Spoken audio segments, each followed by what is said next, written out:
You all are requested to subscribe, like and share Just Wow cartoon channel. Ravi की सवारी। शहर की व्यस्त सड़कों पर एक पुराना ऑटो रिक्शा था। उसका ड्राइवर जहीर था। 30 के दशक में, दुबला पतला, आंखों में गहरा सवाल और होठों पर मुस्कान। लोग उसे सिर्फ रिक्शे वाला कहकर बुलाते थे। लेकिन जहीर की सवारी दूसरे रिक्शों से अलग थी। उसके अंदर डैशबोर्ड के पास एक छोटी सी नोटबुक रखी होती थी और कान के पीछे पेन। जब भी कोई सवार बैठता, जहीर सिर्फ किराया नहीं पूछता था। वह पूछता, आज आपकी कहानी क्या है। कोई सवार अपनी नौकरी की परेशानी सुनाता, कोई बेटी की शादी का किस्सा सुनाता, कोई पुरानी यादों में खो जाता। जहीर सब कुछ सुनता और रात को जब रिक्शा पार्क होता तो वह दिए की मध्यम रोशनी में उन कहानियों को अपनी नोटबुक में उतारता। उसकी पत्नी फरीहा कहती, ये क्या कर रहे वो, रिक्शा चलाओ, घर चलाओ, इन कहानियों से पेट नहीं भरता।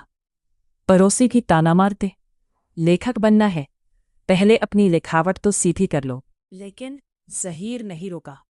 हर कहानी उसके अंदर कोई ना कोई दरवाज़ा खोल देती। उसने एक दिन सोचा, क्यों ना इन कहानियों को किताब की शक्ल दे दी जाए। उसने अपनी जमा पूंजी से 100 कॉपियां छपवाई। शीर्षक रखा, सवारी की ज़बानी। वो किताबें रिक्शे में रखकर सवारियों को दिखाता। कुछ मस्खरेपन से देखते, कुछ बेरुखी से टाल जाते। एक दिन एक जवान औरत सवार हुई जो पब्लिशिंग हाउस में काम करती थी। उसने किताब के कुछ पन्ने पलटे, फिर जहीर की तरफ देखा और कहा, ये तुमने लिखी है? जहीर ने सिर झुकाकर कहा, ये आप जैसे सवारियों ने लिखी है, मैं सिर्फ रावी हूं। वो औरत अगले दिन फिर आई, फिर अपने एडिटर को लेकर आई। कुछ हफ्तों बाद सवारी की ज़बानी का नए सिरे से एडिशन छपा। किताब पहले मोहल्ले में मशहूर हुई, फिर शहर में, फिर पूरे देश में। लोग रिक्शक नंबर 72 की तलाश में सड़कों पर निकल आए।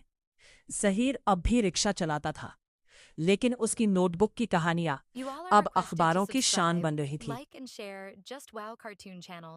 Thanks for watching the video, and please do subscribe.